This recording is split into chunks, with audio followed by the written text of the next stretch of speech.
কে বলছে ভাই? কে বলেছে আপনাকে স্বামীর থেকে এই পৃথিবীতে একটা নারীর জীবনে অন্য কেউ আপন হয়?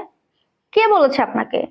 সত্যি কথা হলো এটাই, একটা বিবাহিত মেয়ের জীবনে স্বামী ছাড়া অন্য দ্বিতীয় কেউ আপন হইতে পারে না, কোনোভাবেই হতে পারে না। এই দুনিয়াতে সর্বপ্রথম যে সম্পর্ক ছিল সেটা কিন্তু এই স্বামী স্ত্রীর সম্পর্ক। আর তাছাড়া এই স্বামী স্ত্রীর যে বন্ধন, এই যে একটা সম্পর্ক, এই সম্পর্কের মতো কিন্তু দ্বিতীয় আর কোনো সম্পর্ক আপনি খুঁজে পাবেন না, নেই, আর কোথাও নেই। আপনার ইচ্ছে হলেই যে কোনো কিছু আপনি আপনার স্বামীর সাথে শেয়ার করতে পারবেন, যেটা আপনি আপনার মায়ের সাথে শেয়ার করতে পারছেন না, আপনার বন্ধুদের সাথে শেয়ার করতে পারছেন না, বাবার সাথে, কারোর সাথেই করতে পারবেন না। কিন্তু আপনারা স্বামী স্ত্রী কিন্তু একে অপরের সাথে সমস্ত বিষয়ে শেয়ার করতে পারেন। এখন আপনি নিজেই বলেন না, স্বামী স্ত্রীর চাইতে সম্পর্ক আর কোথায় থাকতে পারে ভালো, আর কোন সম্পর্ক থাকতে পারে এরকম?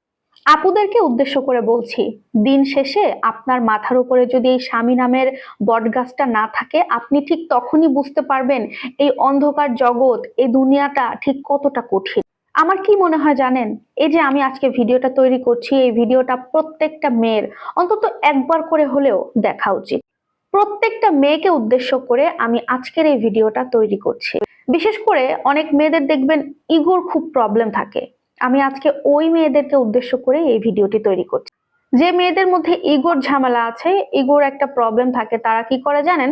হাজবেন্ড ওয়াইফের মধ্যে সামান্য কোনো কিছু হলে বা হাজবেন্ডের সামান্য একটু ত্রুটি ভুল পেলেই সেই বিষয়টাকে তারা টেনে হিচড়ে অনেক বড় করে ফেলে এবং অনেক বড় একটা ঝামেলা ক্রিয়েট করে ফেলে। অনেক ক্ষেত্রে ফ্যামিলির আলোচনা শুনে তারা একটা খারাপ সিদ্ধান্ত নিয়ে ফেলে। অনেক বাবা মা আছে না, আদরের দুলালি বানিয়ে ফেলে মেয়েদেরকে।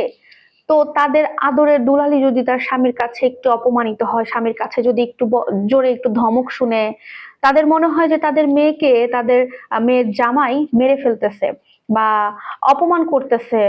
তাই তারা আদরের দুলালি সেই মেয়েকে বলে থাকে যে তোর জামাই যদি তোকে অপমানজনক কথা শোনায় বা তোকে, তোর উপরে যদি চিল্লাচিল্লি করে, খবরদার তুই কিন্তু চুপ করে থাকবি না। তুই কোন বংশের মেয়ে তুই তো সেটা জানিস, তোকে কিন্তু সেটা মাথায় রাখতে হবে, তুই কোন ফ্যামিলি থেকে বিলং করিস। সো এরকম অনেক কথা শোনার কারণে ওই মেন্টালিটি তার মাথায় থাকে। সো তারা ভাবে যে আমি অনেক উঁচু বংশের একটা মেয়ে, আমি এত সুন্দরী, আমি এত শিক্ষিত, তাহলে আমার জামাই কেন আমার উপরে কথা বলবে, আমাকে এত ধমক দিয়ে কথা বলবে, আমাকে কেন শাসন করবে?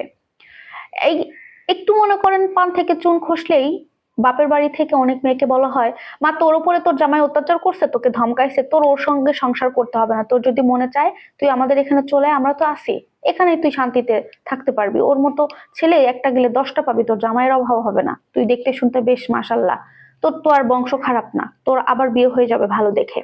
এই সমস্ত কথা শুনে দেখবেন যে অনেক সময় মেয়েরা ইগোর প্রবলেম থাকার কারণে তার স্বামীকে ডিভোর্স দিয়ে চলে।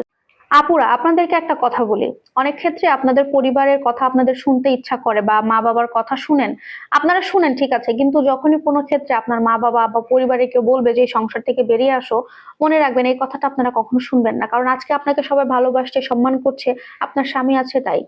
আপনার যখন ডিভোর্সের একটা দাগ লেগে যাবে গায়ে, আপনার স্বামী থাকবে না, তখন এই ভালোবাসাগুলো আর কারোর চোখে আপনি পাবেন না। 1 বছর 2 বছর ভালো থাকলেও পরবর্তীতে আপনি তাদের চোখে বোঝা ছাড়া আর কিছুই হবেন না। আপনি তাদের কাছে খারাপ চরিত্রের মানুষ হয়ে যাবেন। অনেক ঝামেলার মধ্যে আপনাকে পড়তে হবে। তাই আপনাকে মাথায় রাখতে হবে, স্বামী আপনার সব থেকে আপনজন। স্বামী ছাড়া এই পৃথিবীতে একটা বিবাহিত নারীর জন্য কেউ আপন হইতে পারে না।